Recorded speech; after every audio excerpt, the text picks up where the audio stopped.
Muy buenos días. Les agradecemos muchísimo que hayan aceptado esta invitación. Esperamos que esta sesión pues, nos permita tener un seguimiento y un contacto mucho más estrecho con todos ustedes. Admiramos mucho su trayectoria y por eso esta sesión con Luis Kamnitzer, quien también accedió muy amablemente a darnos este taller. Es un taller cerrado, pero porque también tiene unas condiciones y objetivos como muy específicos. Y la plática por la tarde, que es una charla abierta al público. Pues esto es gracias a la iniciativa con UBS Map de Guggenheim en relación a la exhibición que tenemos en la sala 3 y parte de la sala 2, la exhibición Bajo un mismo sol, Arte de América Latina hoy.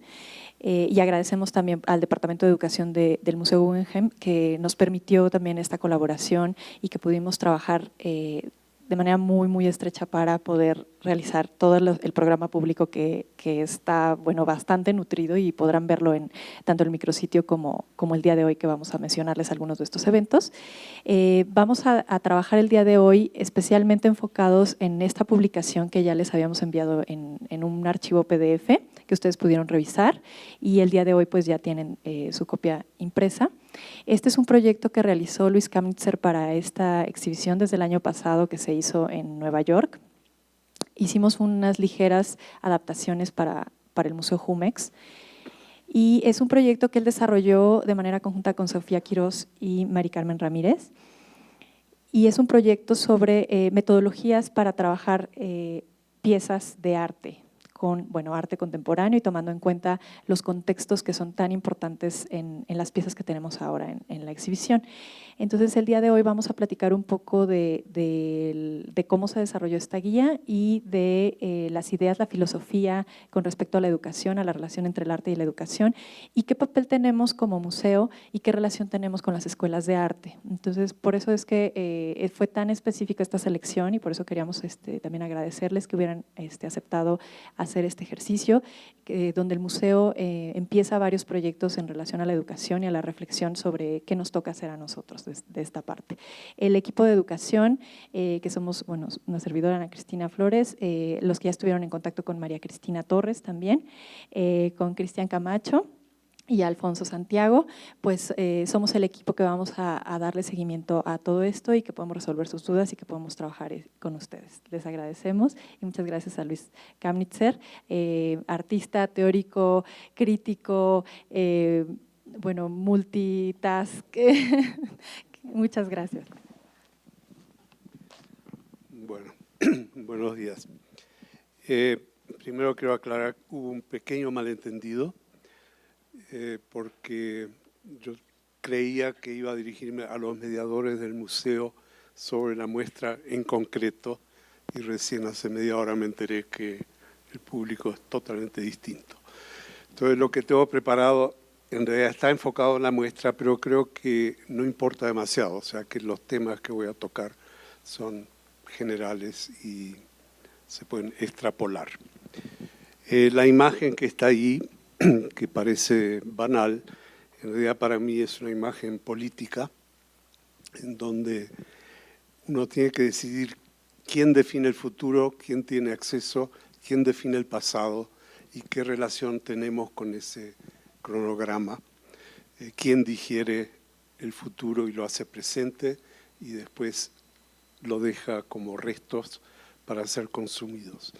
Y un poco eso cuestiona lo que hacemos como artistas y lo que hacemos como profesores. O sea, en qué medida estamos digiriendo algo en una situación de poder y dando la parte digerida para ser consumida por un público, tanto en el salón de clase como en un museo. Y para mí entonces la tarea es de cómo llevar al público, supuestamente consumidor, a tratar con el futuro directamente y eliminar la digestión de los otros, que para mí tienden a ser obstáculos. Bueno, porque la palabra arte es tan ambigua, muchas veces oscurece en lugar de revelar. Voy a repetir aquí un viejo experimento mental mío aplicado al arte entendido como producción. Por un momento voy a suponer que la palabra arte no existe. habiendo sido educado dentro de las definiciones tradicionales del arte, incluso con ausencia de la palabra o de un concepto que la apoye, todavía tengo el deseo de poseer un objeto que no sirve para nada, pero el cual puedo apreciar apasionadamente. Voy a suponer que soy muy perezoso y extremadamente rico, y por lo tanto no voy a tratar de producir ese objeto yo mismo, sino que voy a contratar a alguien para que me lo fabrique. Para ello tengo la esperanza que alguna escuela haya preparado a alguna persona que pueda cumplir con las instrucciones y condiciones siguientes, y que lo pueda hacer con total independencia y libertad. 1. La persona que trabaje en mi proyecto tiene que ser capaz de proponer un problema interesante para resolverlo. Preferentemente, el problema sería uno que no haya sido explorado anteriormente por otras personas, que revele cosas que por lo menos yo no conozco y que por lo tanto pueda ser considerado original, entre comillas. 2. La persona tendrá que resolver el problema en la forma más económica y elegante posible. Esto significa que cada parte de la solución tiene que ser indispensable.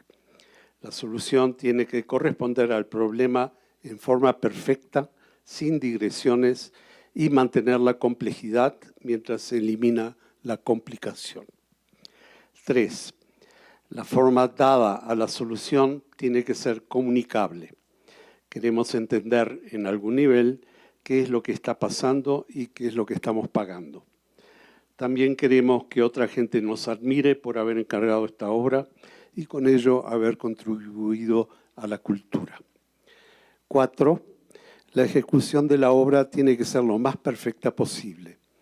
No debería existir alguien que la pueda hacer mejor, dado que queremos que la obra sea admirada como una obra maestra.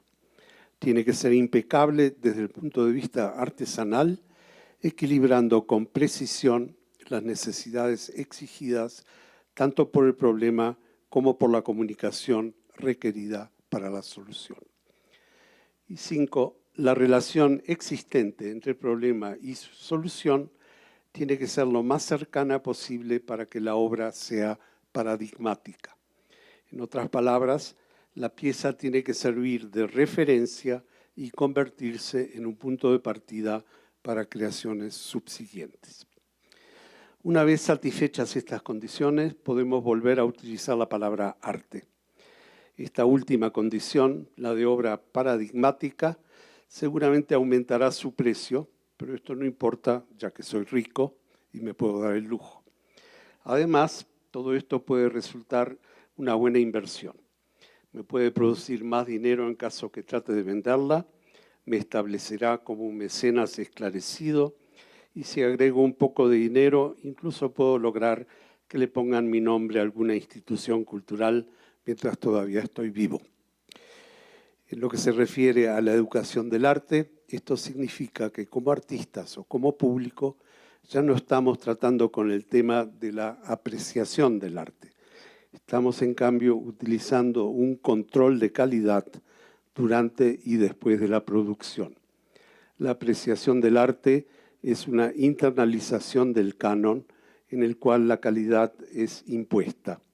El control de calidad, en cambio, nos redirecciona hacia un análisis de la formulación del problema en relación a la solución y su presentación.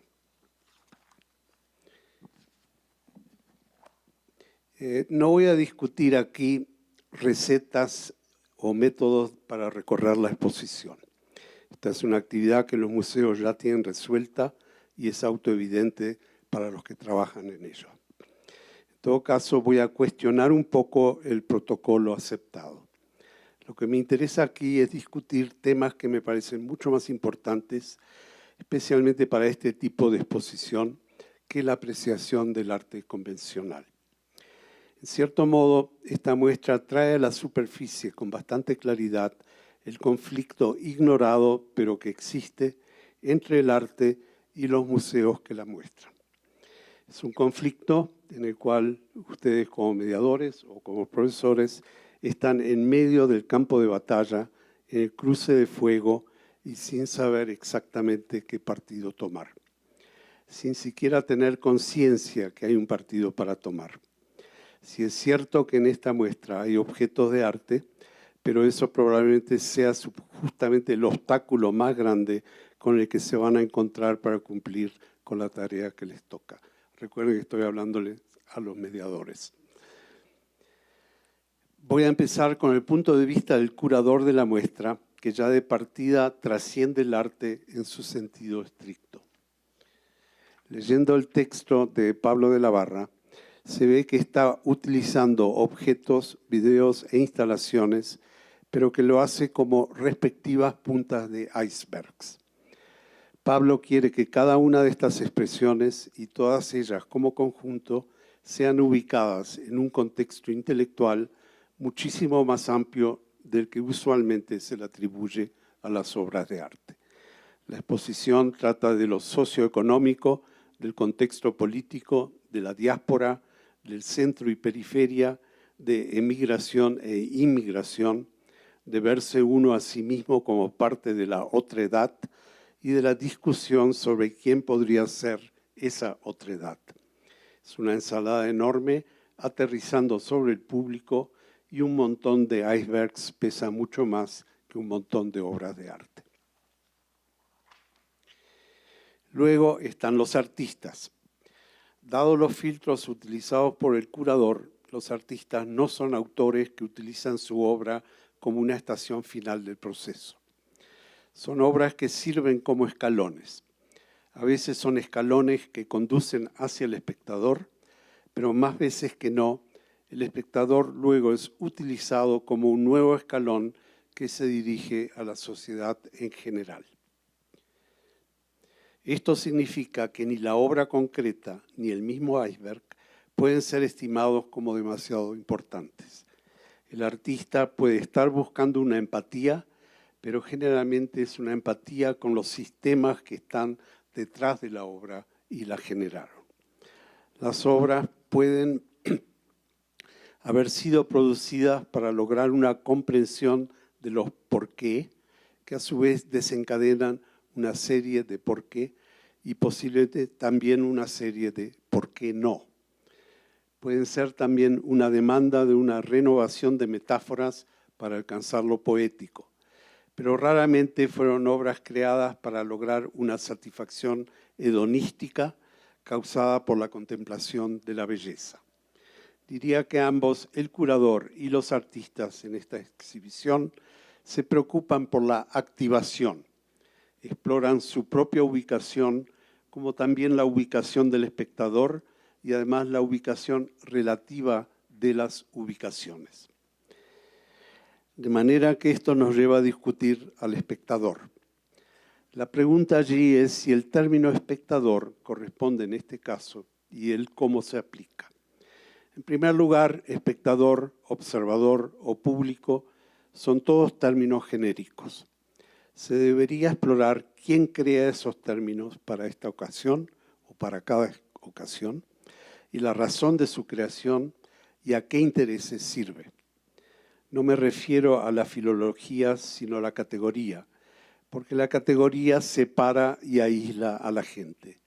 Nadie diría instintivamente que yo soy el público o yo soy el espectador.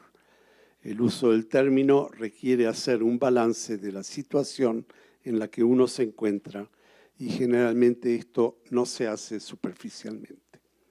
La conclusión podría ser que soy el espectador, pero no que soy el espectador porque alguien me puso en ese lugar.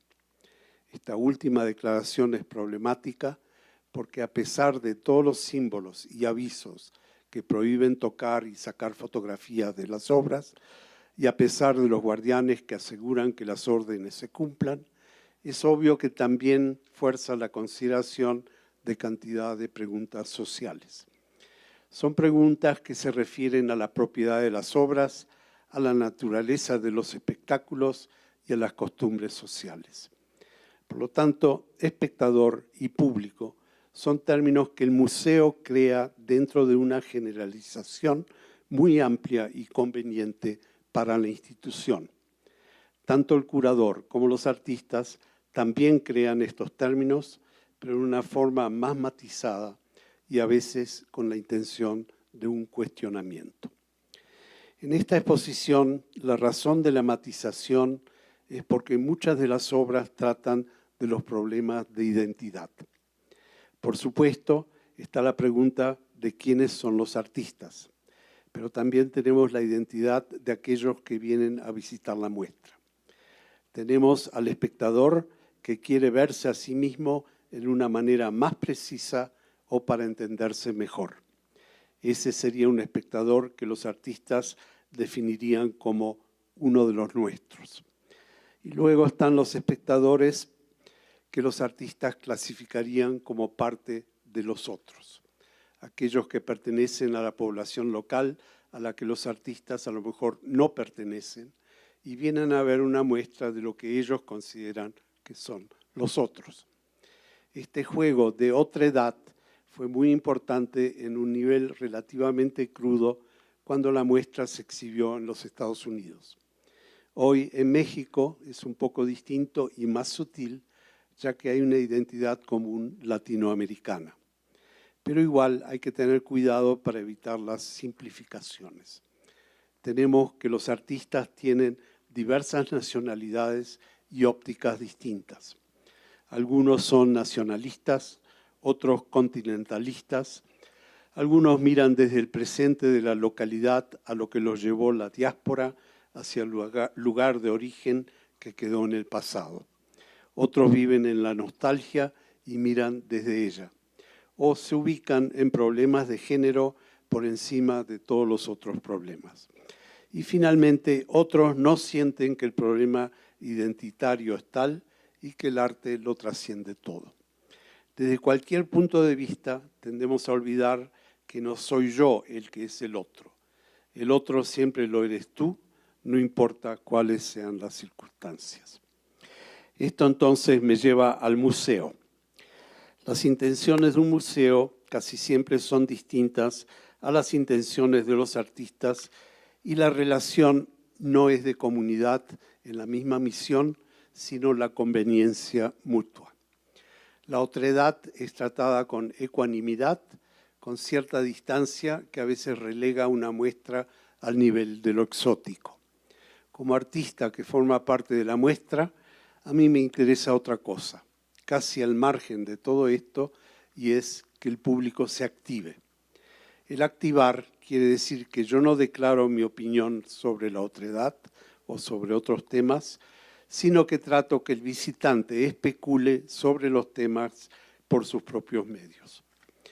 El museo me da una plataforma para comunicarme y también certifica mi credibilidad, no importa qué tipo de arte yo esté haciendo. Si mi obra es exhibida en un museo, quiere decir que mi obra es importante porque un museo solamente muestra obra importante.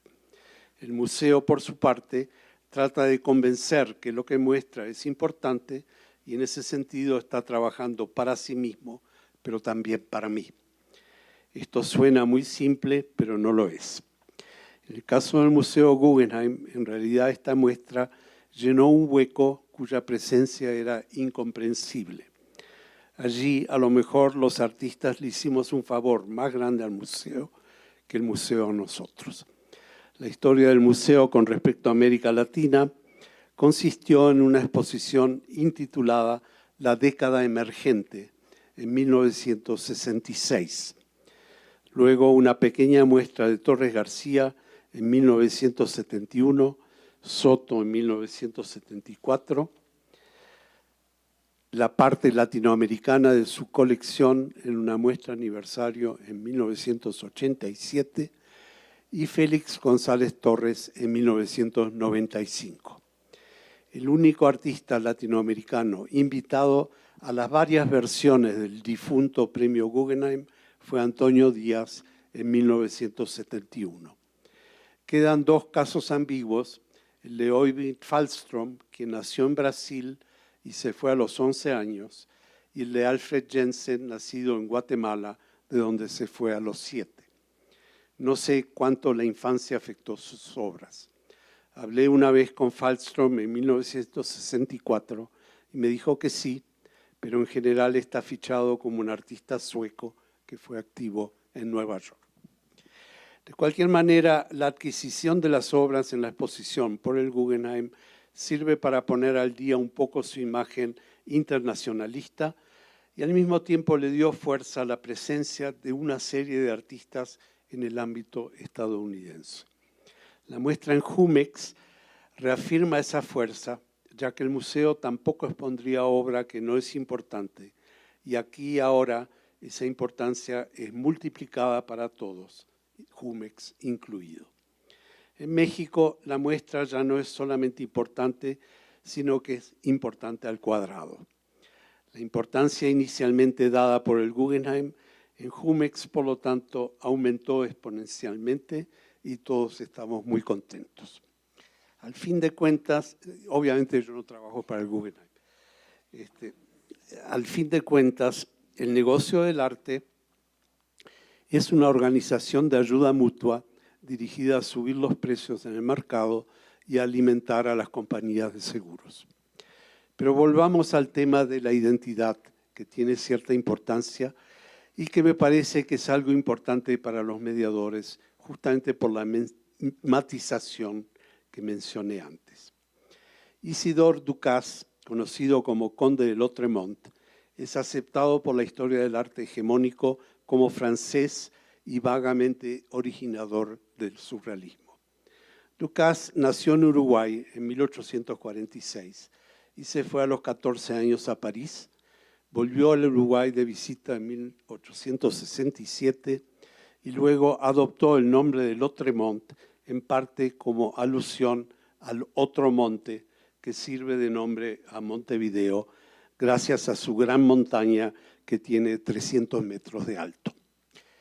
Murió a los 24 años en París y la pregunta entonces es si Ducasse es realmente francés o si es uruguayo. Yo vi en la internet que yo nací en Lübeck, Alemania, y que vivo en Nueva York. Ambos datos son ciertos, pero yo tenía 1 año cuando mi familia se fue de Alemania y 27 cuando me radiqué en Nueva York. Mi educación, mis memorias, mis nostalgias y fidelidades uruguayas, todas fueron aniquiladas en los datos de la red. ¿Qué es entonces la nacionalidad? ¿Aceptamos la autoatribución o la geografía?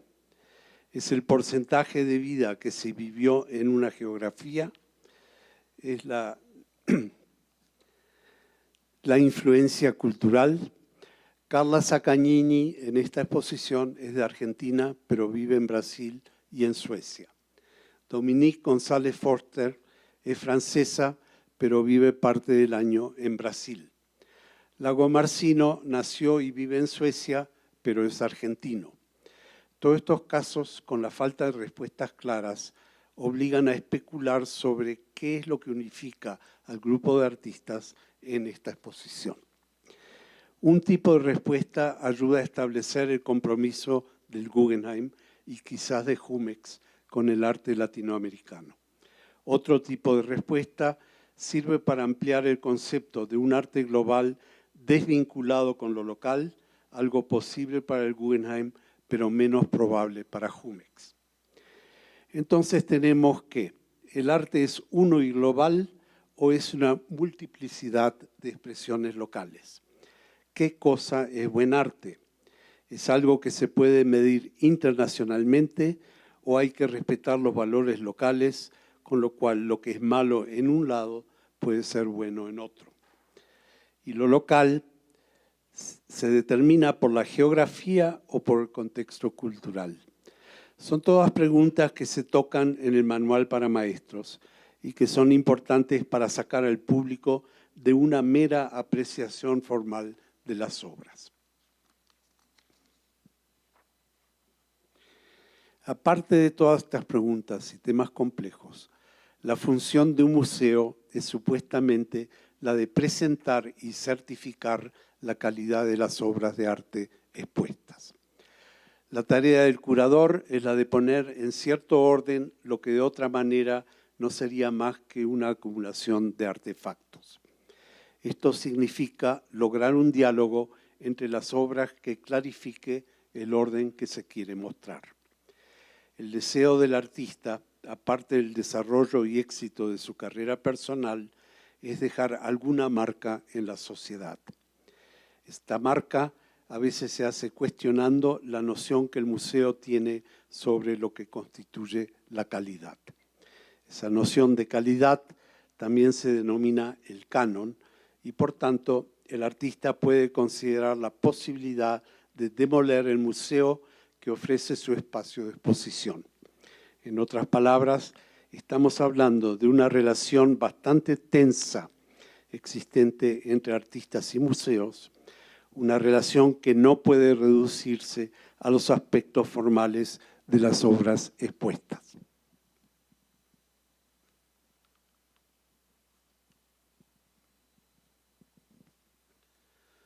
Manuel Borja Villel, director de Reina Sofía, plantea que la historia del arte se va reescribiendo continuamente. En un museo lo fundamental es crear modelos que permitan entender mejor de dónde venimos, dónde estamos y a dónde podemos ir. Es una definición pedagógica del museo que se diferencia de los museos depósito o de los museos que funcionan como voceros explícitos de una clase social. Siguiendo un poco la definición de institución pedagógica, hay entonces dos cosas para considerar. Una es el papel primario de los problemas que generan la presencia de la obra de arte y la otra es la posición del espectador en relación con esos problemas. Al plantear las cosas así, parecería que estoy ignorando las obras mismas, que estoy hablando alrededor de ellas en lugar de referirme a los objetos. Lo hago a propósito. Pedagógicamente hablando, considero que las condiciones y los problemas que generan las obras de arte son más importantes que las obras mismas. Y hay muchas razones para ello. La primera es que al presentar el problema y pedir que se trate de encontrar soluciones, involucramos al espectador en el acto creativo en lugar del acto de consumo.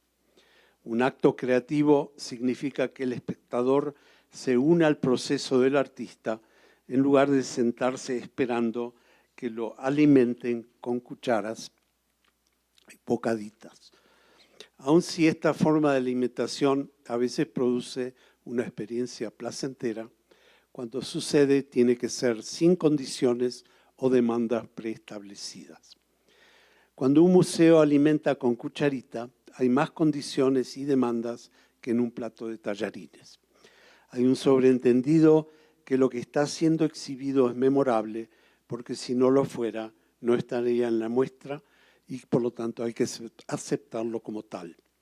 Hay una idea implícita de sacralidad del objeto, algo que en un círculo vicioso está reforzado por el precio del mercado, el cual a su vez está influido por el hecho de la obra estar exhibida en el museo. Y todo esto no tiene nada que ver con lo que la obra de arte pueda contribuir al conocimiento. Hay una aceptación general de que la verdad que encierra o sugiere una obra de arte solamente es accesible si se mira a través de la obra. Es por eso que muchas veces las preguntas que se utilizan para liberar a las víctimas de la ignorancia son: ¿qué es lo que ves en la obra? ¿Qué te hace pensar? Y con desbrozar el significado de la obra, una actividad eminentemente narrativa y limitada, se supone que se ayuda a alfabetizar al estudiante y a ayudarle en el desarrollo del pensamiento crítico. Lo que no se reconoce es que con este sistema se perpetúa el canon y que se excluye o limita la posibilidad de cuestionamiento. El espectador es guiado a través de un túnel que presume que la forma de la luz que al final describe el universo en lugar de la silueta de la salida del túnel. El asunto verdadero de una pedagogía es lograr desbrozar el significado de absolutamente todo, no solamente el de una obra de arte. Por lo tanto, parecería más importante y sensato el ir alrededor de la obra de arte para ver qué es lo que verdaderamente está detrás y cuál es el contexto, en lugar de ir a través y solamente ver lo que la obra permite ver. Entonces, por lo menos podremos ver un poco más. Al ir alrededor, podemos identificar las condiciones de las cuales partió la obra y evitar el quedar encerrados en ella. Es por eso que en el manual que preparamos para la muestra, vamos primero a los problemas que generaron o pudieron haber generado a la obra, y luego presentamos ejercicios y preguntas alrededor de ellas. Solamente al final mencionamos las obras en concreto. Los objetos de arte están como último elemento en la lista y no como primero. En lugar de empezar con el 4 para luego ir al 2 más 2, verificar la suma como una actividad más general para luego terminar con la importancia y significado que tiene el acto de contar y de comprimir la información numérica en símbolos, vamos con el orden inverso. Al hacer esto, permitimos que el espectador pueda cuestionar el proceso que culmina en el 4. Hay una posibilidad, entonces, que el espectador encuentre caminos mejores para llegar allí, pero aún si no, es seguro que el diálogo que se establece con quien quiera fue el autor del formato 2 más 2 igual a 4, es horizontal y no autoritario. Supongo que todo esto se reduce al papel que le asignamos al dogma. El artista, casi por definición, trabaja con el tema de los dogmas y cuestiona a los que poseen el poder de crear, impartir y circularlos. El museo es una institución que, aún con las mejores intenciones, es uno de los poseedores del dogma. Como educador, uno está atrapado en el medio del conflicto entre el dogma y la voluntad de demolerlo. Dado que los museos, a pesar de ser comparados con las iglesias, son instituciones relativamente abiertas o están confundidos respecto a su tarea, hay un lugar para que el educador tome una posición. Durante el proceso educativo, el antidogma del artista es convertido en dogma por el museo. Es un proceso de cooptación. Hay entonces que ayudarle a volver a ser antidogma, pero solamente para el visitante, no solamente para el visitante, sino mucho más importante, por el visitante. Como educadores podemos ser representantes del museo o ponernos en un puesto de avanzada representando los intereses del público, es decir, servirle al espectador en las infinitas formas en que esto se pueda presentar. Cuando hace 8 años fui el curador pedagógico de la Bienal de Mercosur, me autodefiní como embajador del público. Mi función diplomática, reconocida y promocionada por el curador en jefe, en ese entonces Gabriel Pérez Barreiro, tuvo consecuencias que se reflejaron incluso en el diseño arquitectónico de la Bienal. Los arquitectos entendieron la propuesta perfectamente y diseñaron la circulación del público de acuerdo a ella. La posición también determinó el lenguaje utilizado en los carteles de las obras, que tuvieron que ser comprensibles para visitantes de 14 años sin caer en tonos paternalistas. Pero más que nada se sentaron las condiciones para el trabajo de los mediadores y educadores. Como representantes del museo, se supone que ustedes tienen que saber todo lo referente a las obras y a su historia y tienen que poder contestar todas las preguntas que puedan surgir. En una de mis primeras reuniones en Porto Alegre con los mediadores de la Bienal, entre los asistentes se encontraban algunos que habían trabajado en bienales anteriores. Estos confesaron que cada día que iban a la Bienal había sido una tortura. Sentían que tenían que ir a someterse a un examen el cual podían aprobar o perder. Todo placer posible quedaba anulado y en su lugar quedaba una ansiedad insoportable. La Bienal preparaba a los mediadores con un curso intensivo de historia del arte contemporánea que duraba un par de semanas. Les expliqué que aun si estudiaran varios años, nunca iban a saber todo y que siempre iba a existir el peligro de la pregunta incontestable. Luego, sorpresivamente, me escuché diciéndoles: no se supone que ustedes compartan lo que saben. Lo que tienen que hacer es compartir la ignorancia. La frase sonó muy bien en mis oídos, pero me di cuenta que necesitaba corregir los posibles malentendidos. No se trata de hacer que el visitante se vaya tan ignorante como yo, que es lo que sucede en la educación tradicional institucionalizada. Se trata de identificar los límites de nuestro conocimiento y de allí explorar conjuntamente con el público cómo demoler esos límites y cómo comenzar a especular en equipo.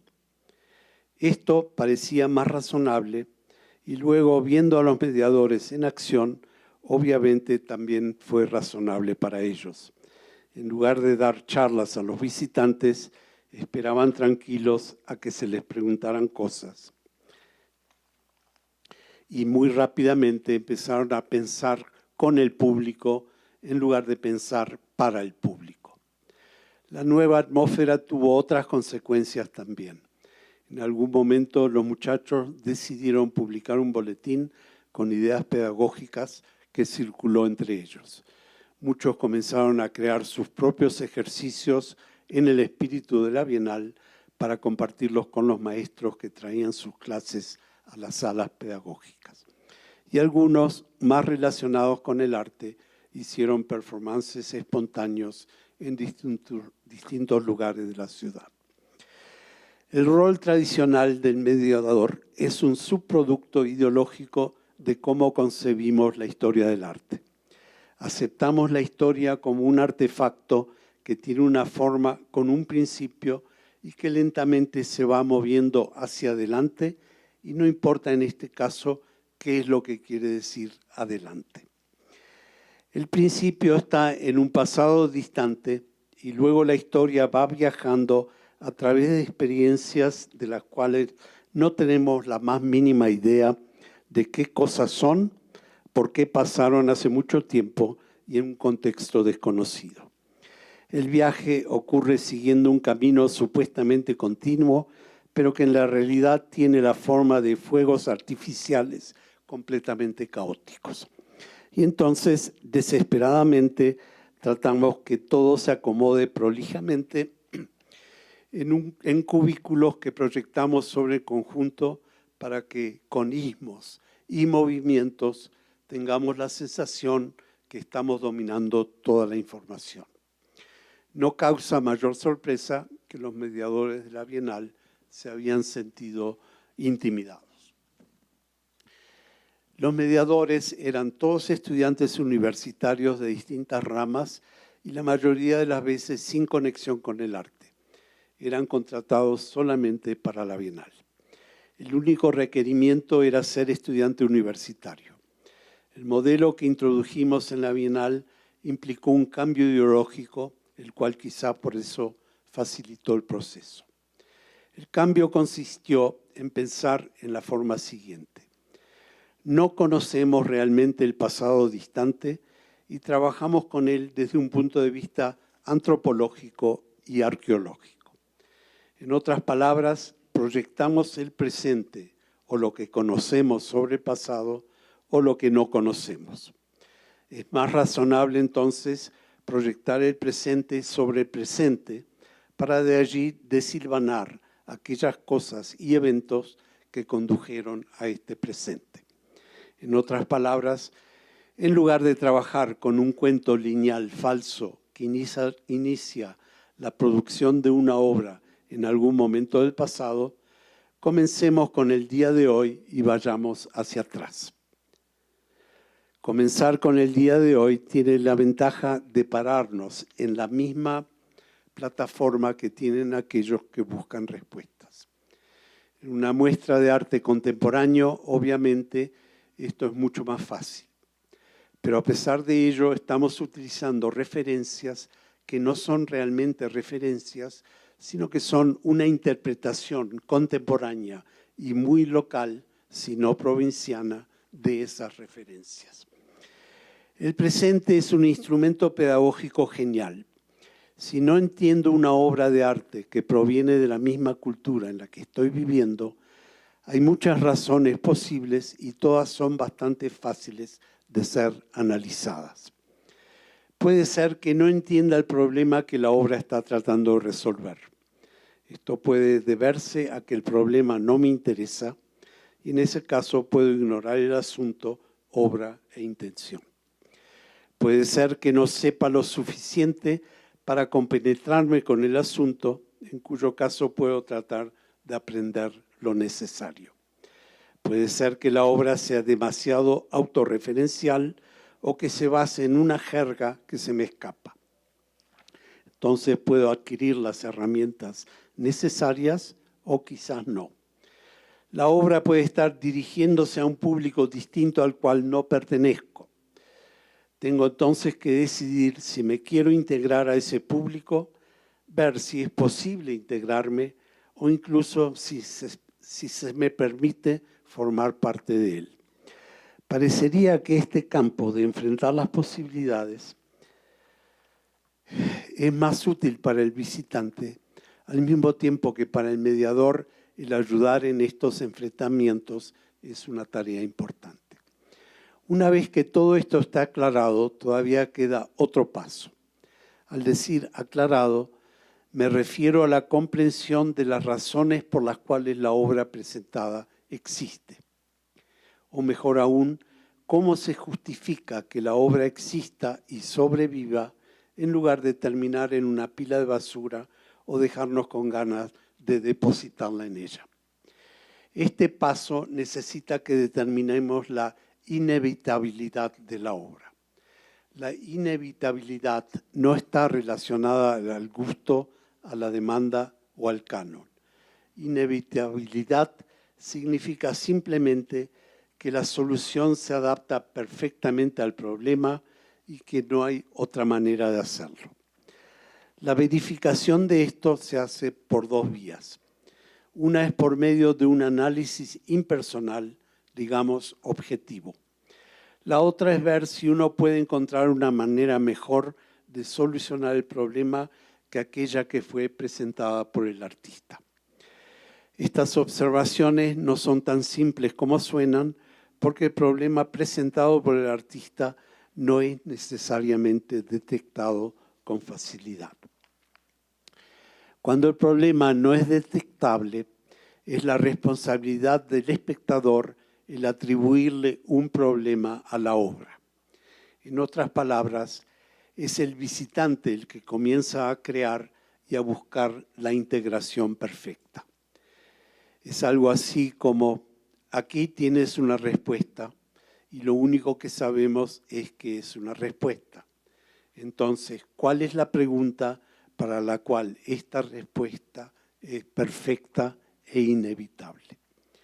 Y nuevamente, no es la tarea del mediador resolver todo esto usando explicaciones. Esta tarea es para ayudar al público a que haga su propia búsqueda y quizás su propia investigación. Es lo que, contrariamente a las creencias populares, un buen maestro debería hacer con sus alumnos. Un buen maestro no debería dedicarse tanto a proveer información, sino ayudar a acceder a la información. La información es infinita, que es el hecho que intimidaba a los mediadores en Puerto Alegre. Vivimos en un momento de la historia en el cual es probable que el momento en que terminamos de dar una información, esta ya deja de ser vigente. Por lo tanto, solamente podemos aspirar a equipar al estudiante para desarrollar su habilidad para acceder al infinito y poder organizarlo continuamente. No hay manera de transmitir ese infinito y es mejor ni siquiera tratar de hacerlo. Las obras en la muestra, por supuesto, son ellas mismas, pero más importante es que también son un comienzo de un proceso mental que tiene lugar en los visitantes de la muestra. En esta exposición en particular, algunos espectadores verán los trabajos como una manera de enfrentar y organizar su propia identidad y negociarla dentro de un ambiente más general, étnica, género, nacional, continental y mundial. Para otros, y este era el caso en forma quizás más extrema en Nueva York, es ver la identidad de otros y usarla para reanalizar la identidad propia. Los museos miden su éxito de acuerdo a la cantidad de personas activas que entran en el edificio. Nadie se preocupa por contar la cantidad de mentes activas que salen de él. Quizás sea imposible medir qué cosas desencadenan las obras de arte, cuánto se acercan los visitantes a su propio potencial creativo después de tener la experiencia de una exposición. Pero en una cultura en la cual la educación se mide por créditos, esto nunca fue algo que tuviera mucha prioridad. Sin embargo, es el desarrollo cualitativo el que sigue siendo nuestra meta mayor en la tarea educativa artística. Y si no para las instituciones, ciertamente para los mediadores y los profesores. Me dio mucho placer poder trabajar para esta exposición en particular. La forma en que fue organizada y las cosas que nos permitieron hacer ayuda en el logro de esta meta de ampliar el aprendizaje en lugar de la enseñanza. Es decir, el lograr que los visitantes al salir de una muestra lo hagan no como consumidores, sino con un mínimo de creatividad propia. Gracias.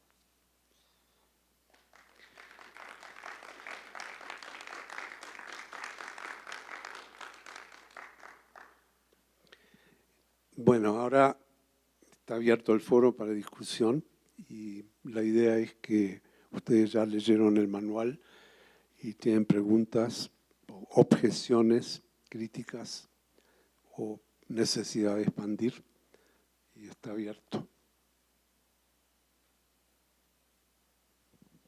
Sí. ¿Quién? Si quieren, aquí hay un micrófono. Muchísimas gracias. Me da muchísimo gusto al escucharte que en realidad el trabajo que hemos venido realizando durante mucho tiempo en la Universidad Iberoamericana desde la línea de investigación en arte y educación va muy de acuerdo con lo que tú has estado planteando.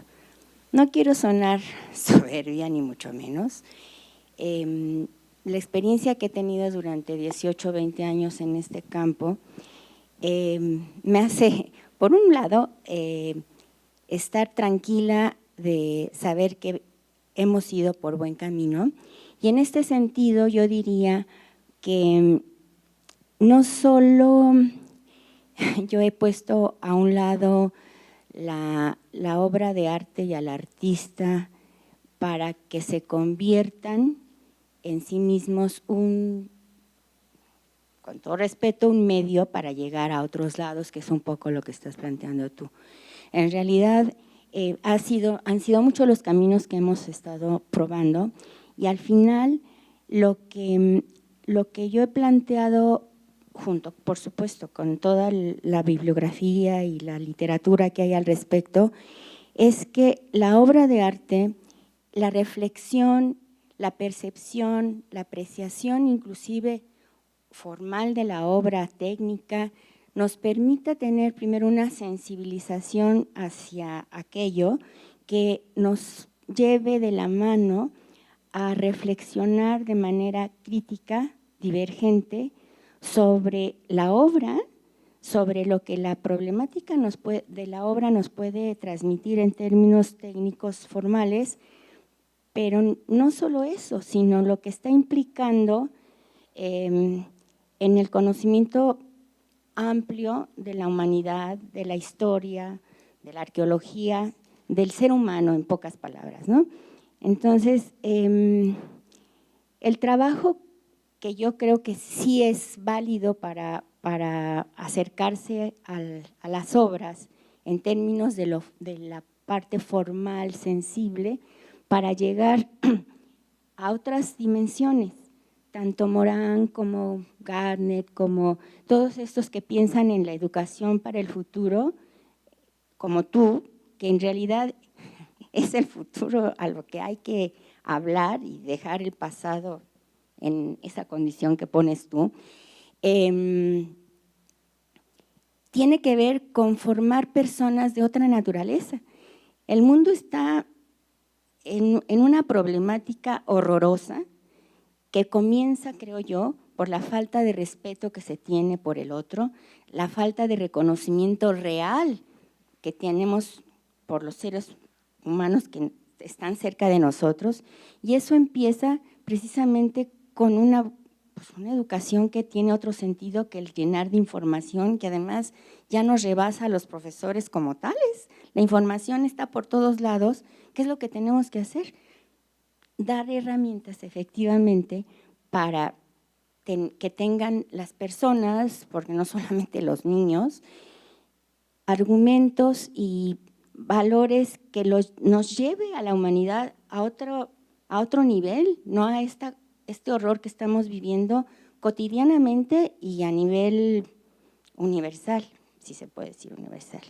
Yo te agradezco muchísimo esta plática porque me hace sentir muy a gusto con lo poco que he podido yo transmitir y lo mucho que han hecho, por cierto, mis alumnos al seguir adelante con todo esto. Muchas gracias, Luis.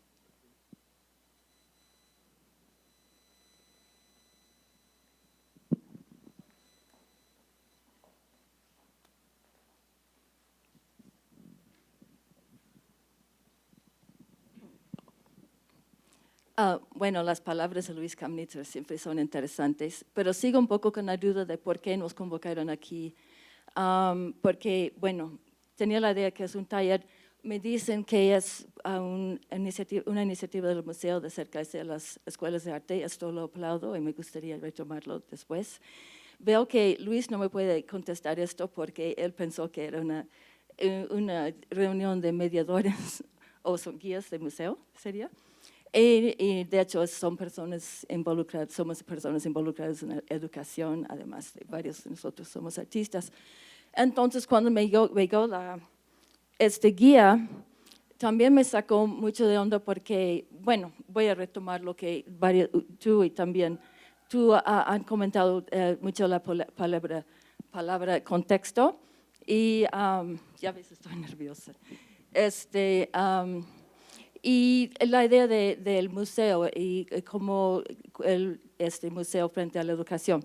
Bueno, cuando vi esto me sacó de onda porque primero ya está hecho, ya está adaptado para México y nadie en México fue consultado sobre si iba a servir o no.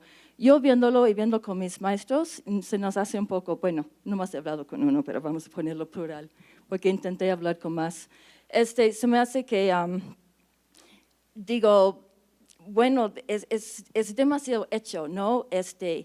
Sería interesante, digo, bueno, lo que estamos pensando, bueno, hay muchas preguntas sobre, bueno, que tienen que ver o ejercicios con establecer una identidad latinoamericana. Pero nuestros alumnos ya tienen esa identidad. Digo, aquí crecieron, no son parte de la diáspora. Más bien creo que lo que comentaron la otra edad, pues para los chavos en las escuelas, la diáspora también es una otredad. Y en ese sentido, una pregunta interesante sería cómo te relacionas o cómo te sientes frente a estas personas. A mí me interesa mucho retomar esto con mis alumnos, nuestros alumnos, y ver qué preguntas tendrían ellos frente a esta exposición. Y de hecho yo apunté algunos, pero no les voy a aburrir con leerlos ahorita, pero si hacemos más taller, no sé, pues ahí los tengo. Otra cosa del contexto de los museos, se me hace que sí es interesante el museo como plataforma, pero se me hace que dónde está esa plataforma y cuál es su propósito inicial, afecta mucho cómo puede funcionar el museo. Por ejemplo, el Museo de la Memoria en Chile, en un barrio popular, pues puede tener un trabajo muy distinto al Museo Jumex en un barrio alto de la Ciudad de México. Y creo que es otra cosa de contexto que sería esencial para los chavos cuando vengan a ver la exposición y quieren discutirlo. En fin, regreso a mi pregunta inicial, que es bueno, ¿cuál es de ustedes, más de lo que ya dije, de que establecer una relación entre el museo y nosotros en convocarnos hoy?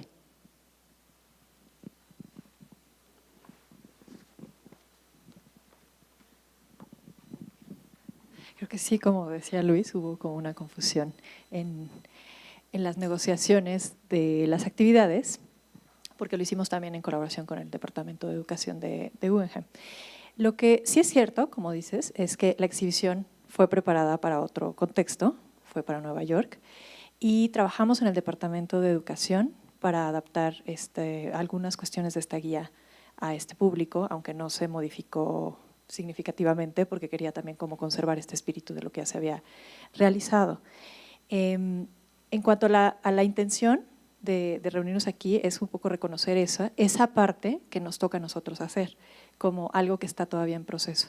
Porque en efecto, o sea, hay una exposición ya curada, ya realizada, que está en exhibición y que podría tomarse como algo como hecho, destinado y definido, ¿no? Entonces, abrir las puertas para esta reflexión justamente es reconocer que no está todo dicho y que hay muchísimo como resquemor hacia por qué me califican o por qué me etiquetan o qué pasa con las denominaciones sobre arte latinoamericano y el mismo estudio y qué lo condensa o qué, por ejemplo, qué define estas identidades desde un lugar de origen, desde una localidad, desde, ¿no?, como todos estos factores. Entonces, lo que nosotros percibimos es que pues es un ámbito que está en cuestión. O sea, que sí tenemos que hablarlo, que tenemos que reflexionarlo y que nosotros estamos como Museo Joven apenas formando muchísimas cosas como el papel del museo y su relación con las escuelas de arte. Entonces tenemos, de hecho, 2 eventos dirigidos a esta preocupación, que son con educadores, vinculados sobre todo con el impacto hacia comunidades artísticas, con artistas o que son en sí ustedes también artistas, y otro evento que es con educadores de museos que están de alguna manera trabajando en otras instituciones culturales, en otras iniciativas, no solamente museos, incluso ya del interior de la República. Entonces este es como un momento para poderlo, justamente para poderlo tratar, y es uno de tantos porque tenemos un programa público pues bastante nutrido. También tenemos un proyecto con Soma, también reconociendo como el papel que ha tenido Soma ahora en el clima artístico, y tenemos un par de residencias con artistas que participan en esta muestra por un trabajo que está en proceso, por un trabajo que no está hecho, ¿no?, como reconociendo esa parte que aún nos resta. Cristian, ¿tú qué dices? Yo también, que soy como parte del área educativa Jumex, que sí a mí me encanta esa pregunta porque de hecho algo que cambia mucho cuando empieza el Museo Jumex. Museo Jumex tiene como Fundación Jumex tiene este pasado, ¿no? Como muy ligado a geográficamente a la localización de la fundación en Ecatepec y a un trabajo que podía directamente vincularse comunitariamente allá, que había una red de secundarias que naturalmente tenían de repente la oportunidad de acercarse a un espacio de arte contemporáneo en una zona en donde antes no existía tal oportunidad. Esto se explotó de cierta forma, se analizó de cierta forma, se trabajó de cierta forma, y cuando el museo se mueve acá y todo se tiene que volver a hacer, ocurre este asunto que de hecho esta actividad es parte de eso, de volver a como crear vínculos. Porque en realidad, exacto, ¿no?, la geografía es muy extraña, el propósito del tránsito en los museos es muy extraño, el carácter del visitante, y sobre todo el carácter del visitante en términos de eso, de saber qué va a encontrar aquí, en qué términos lo va a encontrar, cuál es el contexto como de esta zona, ha tenido que volverse a trabajar por completo, ¿no? Es muy interesante que en realidad la oportunidad del museo sí es o sea, tiene esta aura de toda esta zona y de todo este tráfico y de todo este como, ¿cómo puedo decirlo? Como tipo de consumo que existe inevitablemente aquí. Sí. Pero no, o sea, y tiene que ver también, o sea, ciertas escuelas de esta zona trabajan de cierta manera. Solo pasando San Joaquín tenemos un espectro escolar completamente distinto, ¿no? Entonces, o sea, toda esta conversación que tiene que iniciar poco a poco, ¿no? Es en realidad, pasa un poco eso, yo creo que en sus inicios se antoja de maneras totalmente ambiguas. A mí creo que como parte de Bajo un mismo sol, una de las cosas más interesantes que sentíamos que no podíamos dejar pasar es el proyecto de Luis, que es literalmente guía para maestros, ¿no? Que en el Guggenheim hay un proyecto de vinculación educativa de muchísima más tradición y en el que este proyecto se inserta, creo, con más puntualidad y claridad. Entonces, estar aquí quizás tiene un poco que ver también con un poco de lo que menciona Ana de, bueno, ¿qué pasa si nos juntamos aquí con ese pretexto, ¿no? Creo que, no sé si alguien más, digo, un poquito acotando esa, no sé si puedo responder un poco a tu comentario, pero si alguien más quiere continuar la conversación. Yo pienso que esta muestra también puede ser una excusa para generar otras muestras, digo, sin ambición de gran obra de arte, pero como concepto de bajo soles distintos, ¿no? Y comparar, o sea, en un salón de clase asignar, ver esta muestra como bajo un mismo sol. Bueno, ahora reinterpretemos la muestra como bajo soles distintos y qué pasaría. Incluso analizar esta muestra como si fueran soles distintos, que lo son. O sea, el título a mí me parece un poco artificial, que es lo que desarrollé en lo que leí. ¿Y qué pasaría si reclasificar las obras desde el punto de vista de soles distintos y cómo responderías afirmando esa diferenciación? ¿Qué papel juega la identidad dentro de eso? O sea, ¿qué relación hay entre urbano y rural? Que es una diferencia tan fuerte como puede ser entre México y China, en cierto modo, de acuerdo a los contextos. Y analizar esas cosas que estamos aceptando convencionalmente por una imposición de nación-estado que trata de unificar todas las subculturas en una cultura incluso contaminada por un modernismo importado. Reanalizar eso, qué cosas sirven de ese esquema y qué cosas dañan, que es un estudio que no se hace en las escuelas, ¿no? Sí.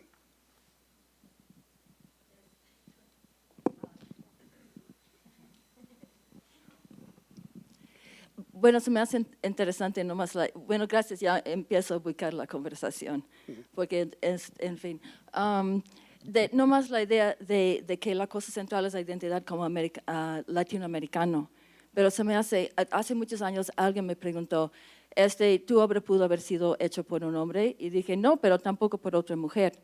Es decir, ser latinoamericano es un factor en la identidad, ¿no? Pero no necesariamente es el factor definitivo, es decir, y en una exposición como esto, lo que todos tienen en común es el hecho de ser latinoamericano, y eso puede ser en parte la especie de otredad que produce armar algo en Estados Unidos, donde lo que más te identifica es el hecho de ser latinoamericano. Pero creo que aquí, otra pregunta que tendremos que hacer los chavos, ¿lo que más te identifica es el latinoamericano o hay otras cosas de ti que se te hacen más importantes en cuanto a... Bueno, hay esta cita, creo que me lo citaron mal, pero porque lo busqué no lo encontré, pero como me lo citaron, Susan Sontag dijo, el arte es el arma de identidad, or art is the weapon of identity. Cuando lo busqué, más bien, lo único que puede ser que lo dijo, lo que encontré es de que ella dijo de que bueno, en fin, no recuerdo exactamente qué dijo realmente, pero a mí se me hizo muy, muy importante esa cita, como para cualquier artista, de que realmente están estás tratando de establecer tu propia identidad por medio de tu obra y creo que eso, si sea como latinoamericano o no, puede ser una pregunta central.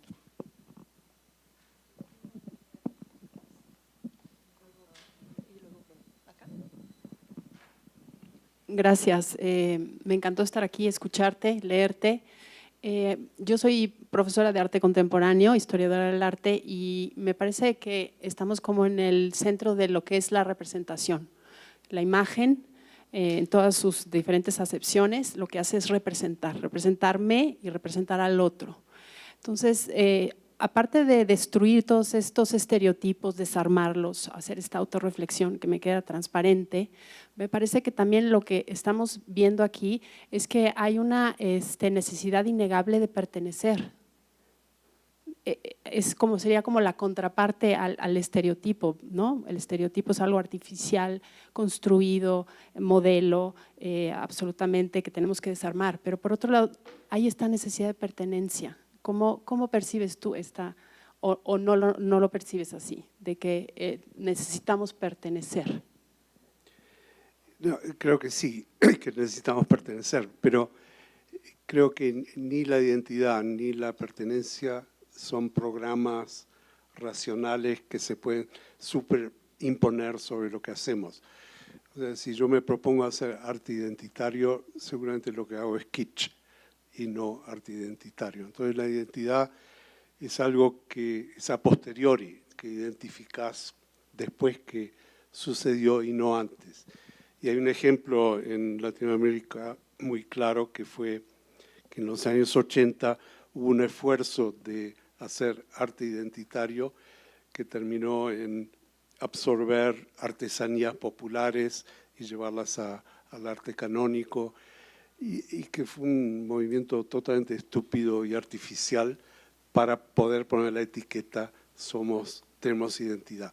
Y en cambio, otro movimiento que no tuvo pretensiones de identidad, pero que contestó crisis locales muy fuertes, que fue el conceptualismo latinoamericano de los 60 a los 80, si mirás para atrás retrospectivamente, era mucho más latinoamericano ese movimiento que el artificialmente impuesto incluso por el realismo fantástico o por otros movimientos que trataron de capturar y codificar una idea estereotipada de identidad.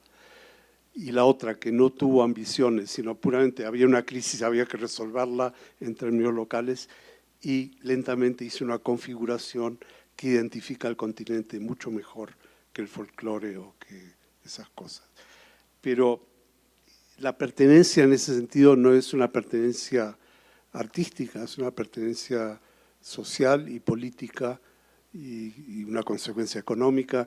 En fin, a mí en este momento me interesa más una identidad de periferia, aunque sea un término ya de modé, que una identidad latinoamericana. O sea, dentro de la periferia articulada hay elementos que el continente se coalesce alrededor de eso. Pero esencialmente en el mundo de hoy es un asunto de quién controla la información, de dónde parte, cómo llega y qué posibilidades de respuestas informativas hay. Y en ese sentido el centro y periferia para mí sigue existiendo. Ya no existe en términos geográficos, pero existe en términos infográficos.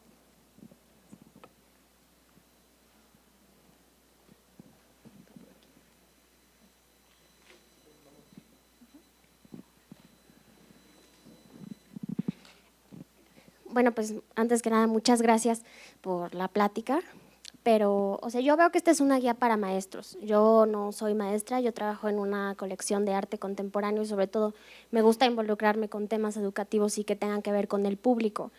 Pero yendo más específicamente hacia el público que viene a un museo, que lo visita, que tiene un cierto tiempo limitado, me parece que son preguntas que requieren de mucho tiempo, sobre todo porque son preguntas complejas que requieren de una gran reflexión y un proceso de reflexión, como tú dices, en conjunto. Entonces, mi pregunta específica hacia ti es cómo abordamos, cómo podemos pasar de esta guía para maestros a una experiencia vivencial entre el público y el museo es que el espectador viene y le permitimos que él decida a partir de qué obra se van a catalizar sus preguntas, a partir de qué obra se van a generar estas reflexiones, o nosotros nos encaminamos hacia ciertos conceptos específicos, y eso es lo que tratamos de abordar en conjunto con el público, partiendo de la idea que vienen con hora y media tal vez, o un poco más, y que bueno, pues la atención también tiene cierto tiempo limitado y son preguntas bastante complejas. Sobre todo, por ejemplo, aquí también otra cosa que me llama mucho la atención es, bueno, estas preguntas que tienen que ver con identidad, con pertenencia, con el lugar al cual estamos, pero si uno vive en la Ciudad de México, la verdad es que va más allá incluso de la ciudad, o sea, periferia ¿de dónde? Del sur, del norte, del contexto social al que pertenecemos, del lugar donde estudiamos. Son preguntas que la verdad, incluso en la Ciudad de México, varía en respuesta y en reflexión de un espectador al otro, que tal vez viene, no sé, una señora de Antara o una persona de un nivel socioeconómico mucho más bajo, que su pertenencia y su identidad están basadas en otra cosa que va más allá de la ciudad. No sé, entonces son esos dos tipos de preguntas. En México, como un lugar que tiene tantos tipos de públicos y con los que es difícil plantear este tipo de preguntas, y en el tiempo en el que uno goza en el museo para poder generar este tipo de reflexiones, que no se queden encaminadas en 1000 preguntas que uno no puede contestar, sino tal vez en un solo concepto que uno puede aterrizar. Lo que pasa es que tu pregunta viene a partir del museo tal cual es, sí, que es una colección de objetos, y no viene a través del arte como un proceso de conocimiento que a veces termina congelado en objetos.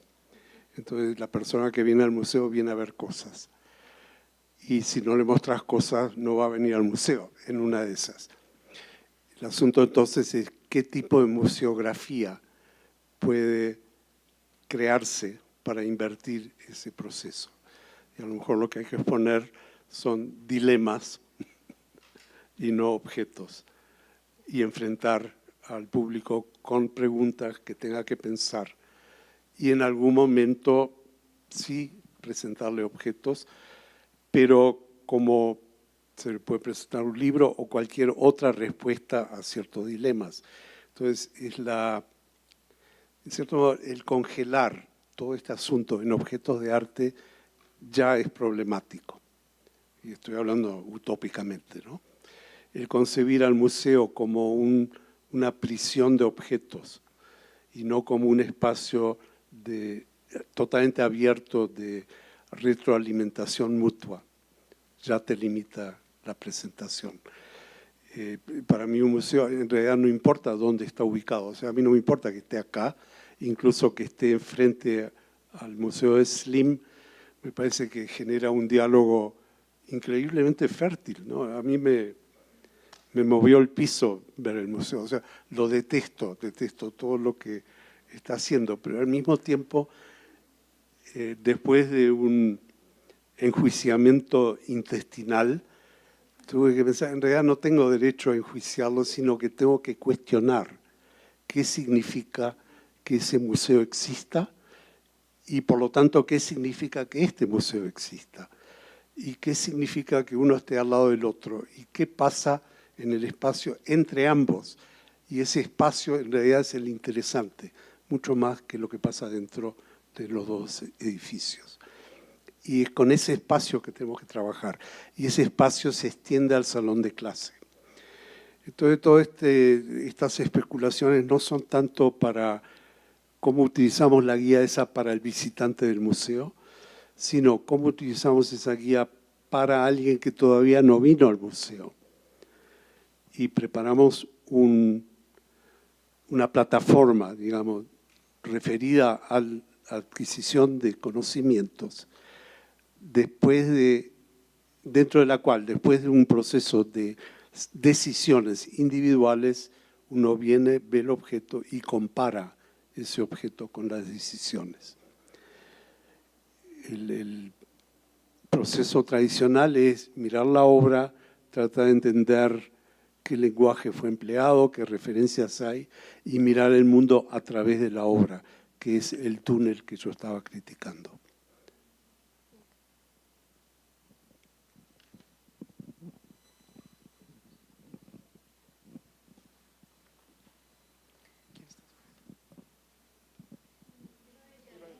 Sí, perdón, por favor. ¿Sí? Gracias. Hola, muchas gracias, Luis. Yo estuve trabajando un texto tuyo con mis alumnos que les provocó una gran animadversión que se llama La enseñanza del arte como un fraude. Y me encantó la idea de trabajar ahora con ellos la guía para maestros. Nada más pude trabajar una pregunta, pero se me hizo muy interesante su respuesta. ¿A quién demonios se le ocurre decir que hay arte latinoamericano? Fue la primera cosa que me dijeron. Yo estoy de acuerdo con ellos, pero decía, justamente es una provocación. O sea, creo que si leyeron a Luis Kamnitzer en Arte como un fraude, seguramente entenderán que esto es una provocación. Y preguntaban, ¿pero qué quieres de nosotros? Le digo, bueno, yo no sé lo que quiere él con la exposición, les pido que la vayan a ver, pero trabajemos antes de ir a la exposición con esta pregunta porque me parece muy pertinente en esta época de migraciones gigantescas en todo el planeta, en donde a nadie le queda muy claro ni siquiera de qué colonia es.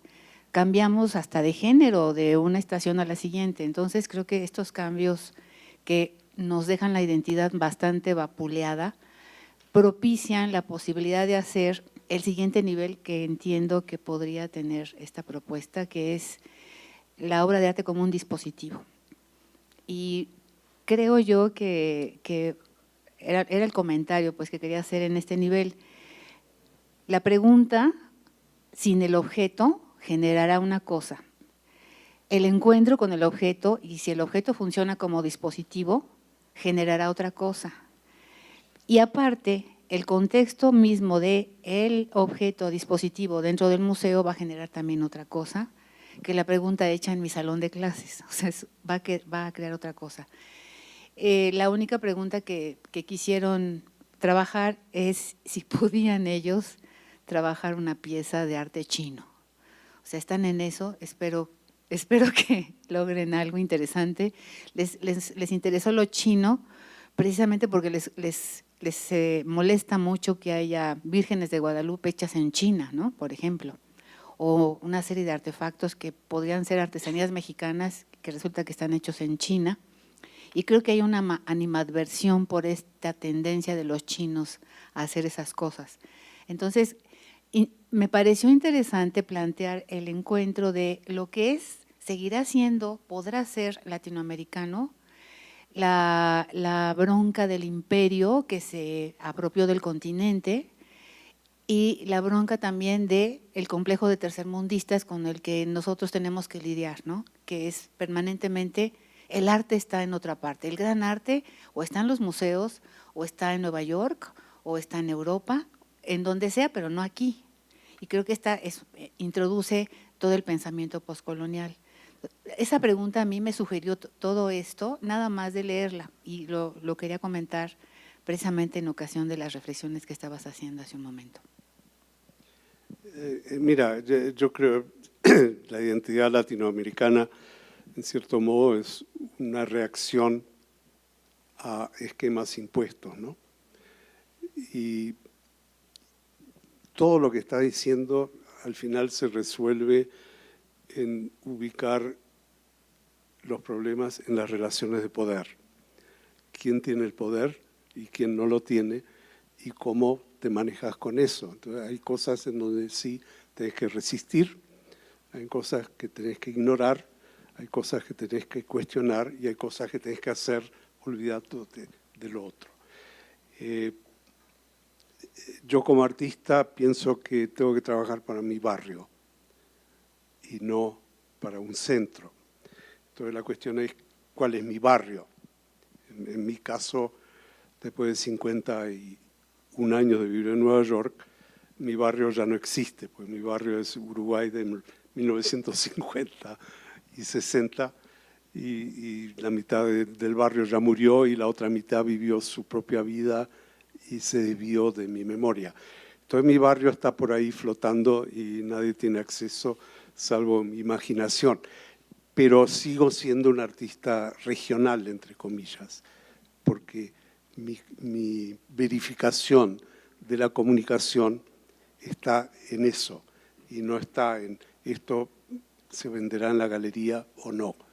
Esto corresponde al gran arte, que es una etiqueta de poder, que es hegemonía en última instancia, que interesa o no interesa, y hay gente que sí le interesa y le puede interesar críticamente o le puede interesar mercenariamente, pero siempre en todas esas clasificaciones, al final del tarro está el poder, de quien lo tiene, quien lo efectúa y quien lo sufre o lo comparte. Entonces, mismo el salón de clase tiene esa estructura. O sea, tú le estás dando al estudiante un ejercicio. Y lo que realmente la guía quiere es que no utilices esos ejercicios, paradójicamente, sino que los uses como una posibilidad de especulación de la cual tú con los alumnos generen otros ejercicios que sean más relevantes dentro del barrio en el que estás viviendo. Entonces, como yo no conozco tu barrio, literalmente, no puedo hacer ejercicios para que con tu poder los impongas. Lo único que puedo hacer es tratar de romper los esquemas de los ejercicios antiguos para generar con eso un proceso de nuevos ejercicios creativos que tengan sentido en el barrio. El problema de una muestra como esta, y en donde hay un museo hegemónico que imparte, digamos, las normas, que, o sea, si ustedes hubieran visto la muestra en Nueva York y la ven acá, la diferencia es abismal. Una, que el Museo Guggenheim, que todo el mundo conoce por la espiral, tiene unas salitas a los costados, que yo las llamo las salas gueto, porque son las salas que se utilizan para muestras periféricas, ¿no? Entonces, la obra de Amorales, que acá se ve increíblemente bien. Gracias. Allá estaba en una sala quizás un poco más grande que esta y parecía un elefante en un living comedor que abrumaba a todas las cosas que estaban alrededor. Estaba el video de Tania Bruguera de un monitor de este tamaño, estaba frente a la obra de Morales y mucha gente ni llegaba a verlo porque la obra descolocaba todo lo demás. Acá cada obra por lo menos tiene su presencia. Ahí tenés un ejemplo. O sea, era una exposición de otredad puramente desde el punto de vista de museografía.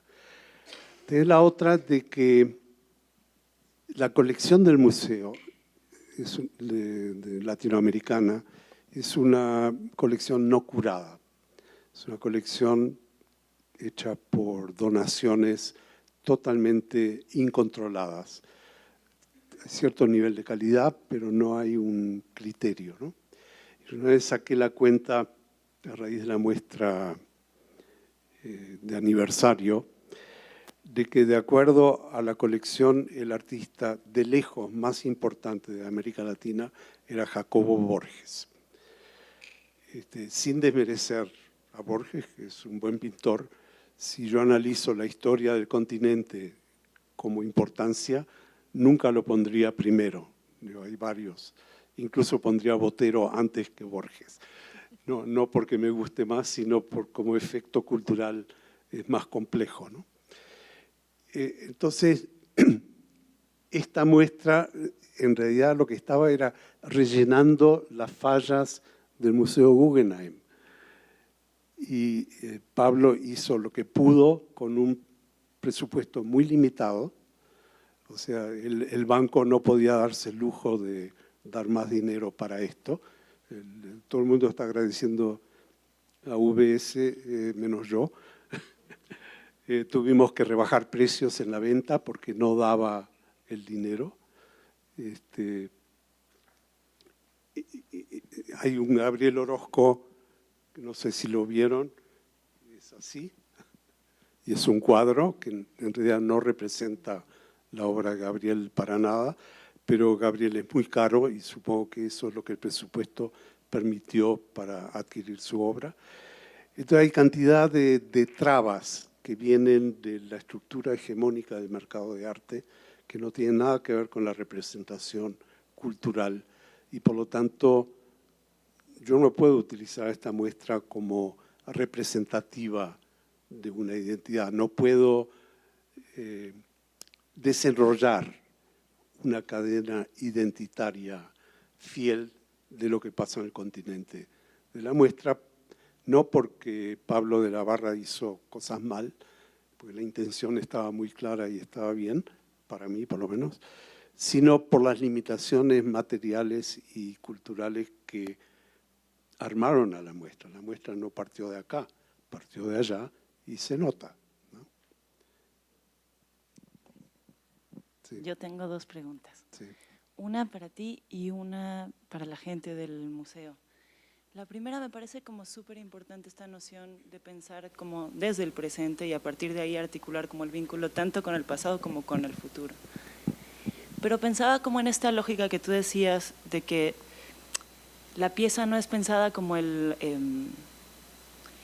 arranque del proceso reflexivo, sino como lo que cierra, ¿no? Tú decías, es como un proceso más rico, 2 más 2 igual a 4 que partir del 4. Y me preguntaba si no pasa un poco lo contrario, si esa lógica no lleva como a la noción de producto terminado y final, que finalmente es como más convencional, digamos, en el sentido como de que estabiliza la noción de lo que se está exponiendo, ¿no? Sí. Como si el visitante hiciera un recorrido que llega como punto final a la obra en lugar de que la obra como que detone una serie de cosas y de reflexiones. Esa sería como la pregunta para ti. Y un poco la pregunta con el museo es, ¿cómo pensar en diálogos que efectivamente sean diálogos, ¿no? O sea, si el museo plantea como esta cuestión como de abrirse a la comunidad artística y de invitar a los profesores y a los artistas, porque hay algunos artistas importantes acá, ¿cómo pensar en diálogos que no queden como en lo nominal, que efectivamente sea como pensar juntos, no a partir del catálogo ya impreso, o de invitar a la exposición, sino de abrir a la exposición, ¿no? No de los, porque un poco lo que pasa con el Museo Hummers es esta sensación como de los grandes nombres y una cerrazón a lo que se hace en la comunidad, a los creadores que están moviéndose y pensando y haciendo cosas acá, como en el terreno de lo local. Esas eran como mis dos preguntas. Bueno, la segunda parte la tienen que contestar ustedes. No me voy a meter, pero hay muchas maneras de hacerlo bien, ¿no? La otra, rápidamente, antes que hables vos, no creo que necesariamente… Bueno, hay dos cosas. Una, yo creo que la historia del arte hay que enseñarla de hoy para atrás y no de atrás para hoy. Y lo digo porque la historia del arte, tal como la recibimos, en cierto modo un proceso de venta. Entonces, a mí me están vendiendo Miguel Ángel como un gran artista, y que probablemente lo es, pero no me permiten decir no lo entiendo. Y en realidad no lo entiendo, o sea, yo lo entendía en cierto modo cuando tenía 14 años, pero ya hoy no lo entiendo. Y no lo entiendo quiere decir que todos los problemas que me dicen que le está resolviendo o que yo le puedo atribuir no son problemas que me interesan. Entonces lo único que me queda es que el tipo trabaja la piedra en forma fenomenal, que yo nunca podría emularlo, que es mejor que yo en esas cosas, pero a mí no me sirve. Yo ya no aprendo nada de él porque no puedo proyectar nada sobre él. Entonces la historia del arte no te permite proyectar, o sea, proyecta un canon sobre la historia y te da el canon. Si lo haces al revés, entendés tu contexto y empezás a ver esto todavía sirve, esto en el momento no sirve y te da una historia totalmente distinta. La inversión de partir del problema a llegar al objeto Depende del problema, que termine en un objeto terminado y refinado o termine en un estímulo amorfo sin cosa asible. Lo que pasa es que el problema tiene que estar formulado con cierta precisión.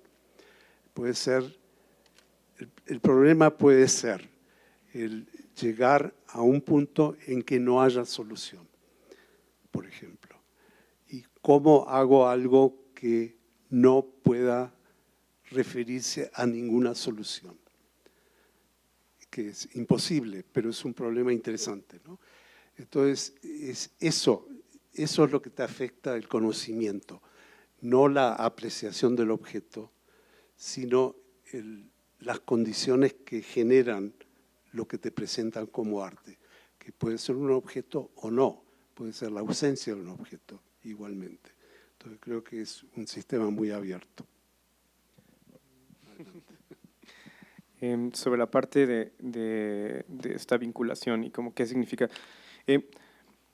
En algo que digo, no por regresar mucho a esta idea, pero sí hay un asunto en el Museo Jumex, en Fundación Jumex, que creo que cualquier museo, y sobre todo museos jóvenes, tienen este como reto muy extraño en el que qué significa acercarte, conocer y crear a tu público, y más que nada como de qué manera ese público va a encontrar alguna forma de conectarse con el museo.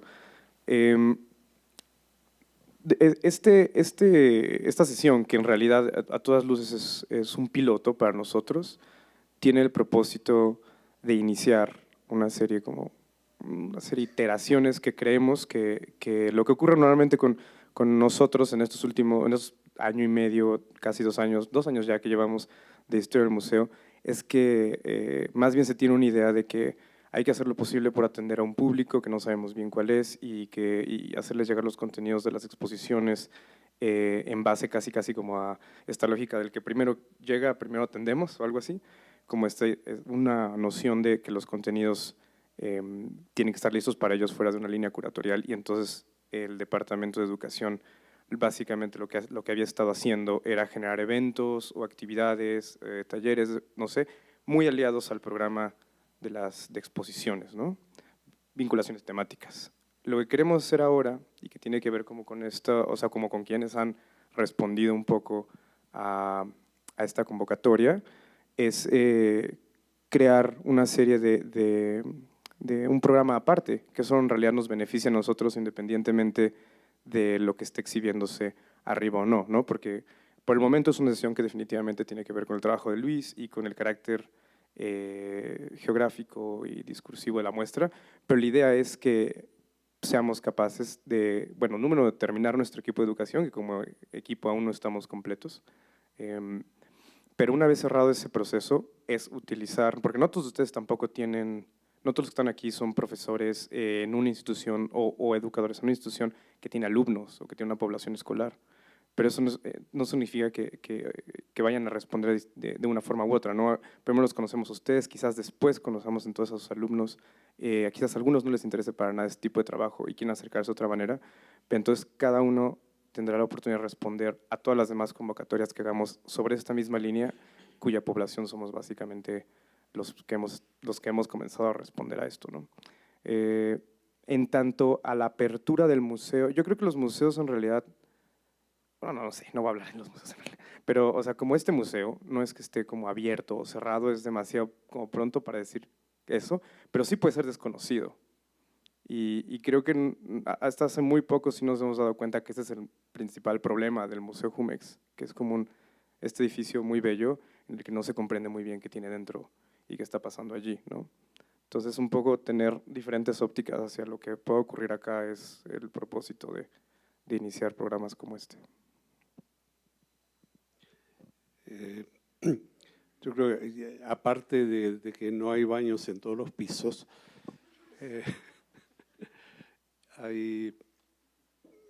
por ahora, en fin, no sé cuál es la relación entre el equipo educacional y el equipo curatorial, y no sé si hay flexibilidad para resolverlo, pero si todavía no está decidido, este es el momento para tratar de lograr que las muestras se planifiquen en equipo y no por un equipo curatorial que después te manda el fardo para que hagas las relaciones públicas. Y eso me parece fundamental. Y eso permitiría el tener un programa de exposiciones que responda a cantidad de preguntas que están saliendo del grupo. Sí. Yo quería regresar como al principio de tu plática, cuando nos platicabas sobre esta idea del arte como producción de conocimiento, y esta serie de puntos que nos decías, que me parecían muy similares como a cualquier proceso de investigación. Yo soy politóloga y como que sí, como demasiado familiarizada quizás con las metodologías de las ciencias sociales, y de pronto como que me resonaba mucho, ¿no? Como esta serie de puntos. Y ayer que fui a una conversación en el MUAC, también tuya, mencionabas algo sobre el misterio, como esta parte misteriosa que hay en la obra, como este núcleo como inconmensurable, que a veces resulta ser muy irreducible. ¿Qué? Ajá. Irreducible. Irreducible, exacto. Y entonces, que a veces resulta ser como, no sé, una parte muy, muy potente, ¿no? Del arte, y del arte como proceso de conocimiento. Y entonces a mí me gustaría saber cómo es que esta parte como tan racional quizás convive con esta parte como más misteriosa en un proceso ya de educación artística. Ayer decía que para mí el misterio es el marcador de los límites del conocimiento, por lo tanto es algo que hay que desmitificar y utilizar para continuar y expandir el conocimiento, no para mantenerlo como algo fijo, intocable, que es más bien la actitud religiosa frente al misterio. No sé, creo que cualquier límite del conocimiento identificado es misterioso. Y en cierto modo, aunque no lo llamamos así, toda la tarea pedagógica es lidiar con eso, lidiar con la frontera que hay entre lo que sabemos y lo que no sabemos, y ver cómo podemos empujar el campo, ¿no? Entonces vuelve a ser muy racional.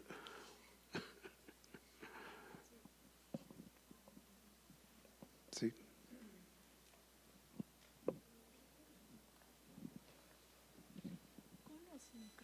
¿Qué prefieres? ¿O yo lo decido? Bueno, como hablo quedito con quisiera hacerte una pregunta en relación a, bueno, un poco ya se contestó hace creo que varias preguntas antes, pero quisiera saber, creo que sí fue una categoría en la exposición que fueran artistas latinoamericanos. Entonces yo quisiera preguntarte, más de tu experiencia viendo las demás piezas y los demás artistas, a partir de tu guía y las preguntas que haces en relación a mirarlas desde que están respondiendo a un problema o que están planteando un problema. ¿Cuáles serían, desde tu punto de vista, de qué es lo latinoamericano desde esta parte más racional, digamos, como una categoría, pero también desde este lado más, digamos, intuitivo o que la obra plantea como más desde la poética? ¿Tú puedes localizar esos elementos? Yo sé que justo esta plática y el documento y la exposición está tratando de romper estos estereotipos de lo que es y no lo es, ¿no? Y creo que algo que me hizo recordar a la hora en el momento de estar leyendo las preguntas, por ejemplo, en alguna que pones, ¿no? ¿Qué pasaría si México estuviera en Canadá? O, ¿no? Mover, deslocalizar, digamos, a los países. Me hizo recordar una vez con un grupo que trabaja con migrantes indígenas aquí en México y en Nueva York, planteaban esta pregunta de cuál es o cómo cómo definir la identidad de una indígena migrante en la Ciudad de México urbano o en Nueva York, porque parte de la identidad se basa en muchos de ellos en la lucha del territorio, ¿no? ¿Y qué pasa cuando ese territorio pues ya no está, digamos, ¿no? Llegas a la ciudad y tu territorio está en la periferia o en un cuarto de azotea, ¿no? Y en ese sentido, ¿cómo plantear ahora en el presente esta idea de identidad global, deslocalizada, desterritorializada, ¿no? Pero yo sé que hay elementos, o sea, no podremos decir que no existe lo latinoamericano, o no, a lo mejor, la pregunta va hacia ti. ¿Tú cómo lo miras? Si hay elementos, a lo mejor muy sutiles, que para ti lo podrían definir o no, ¿no? Gracias. En cierto modo me estás pidiendo un programa que permita definir las identidades y no, creo que no se puede.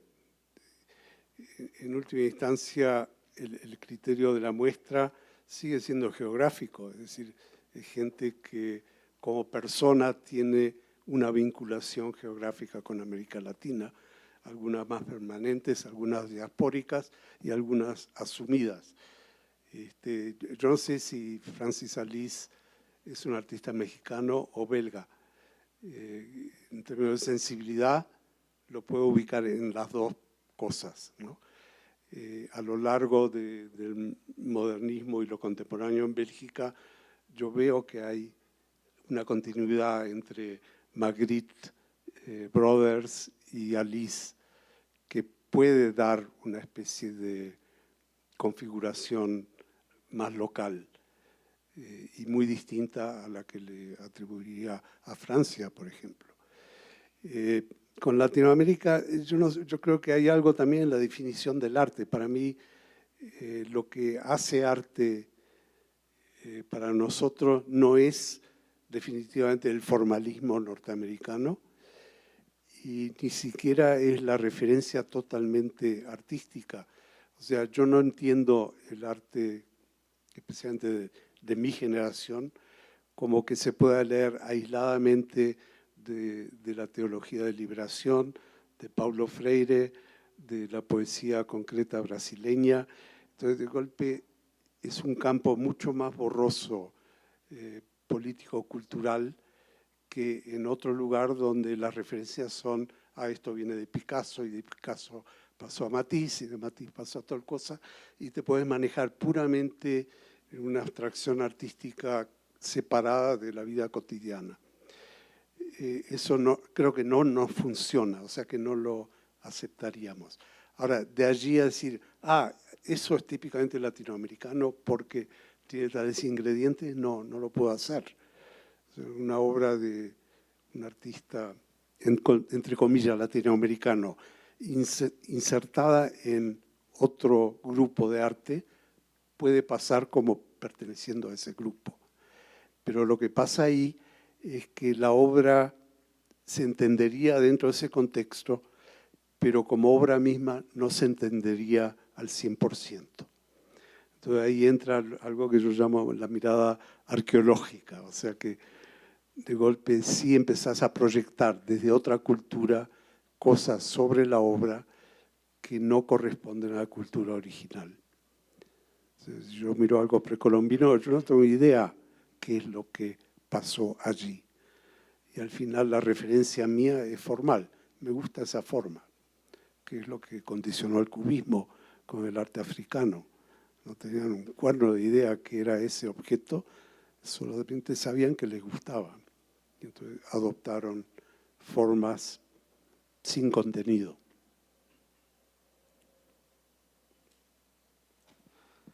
Hola, Luis. Sí. Yo quisiera quisiera hacer un comentario y volver al tema de la guía específicamente, que la verdad es que celebro mucho porque al mismo tiempo me gusta mucho no solamente el que se esté proponiendo como un catalizador, ¿no? Para para generar experiencias creativas, sino que entre líneas también está proponiendo al artista, a los artistas como mediadores, ¿no?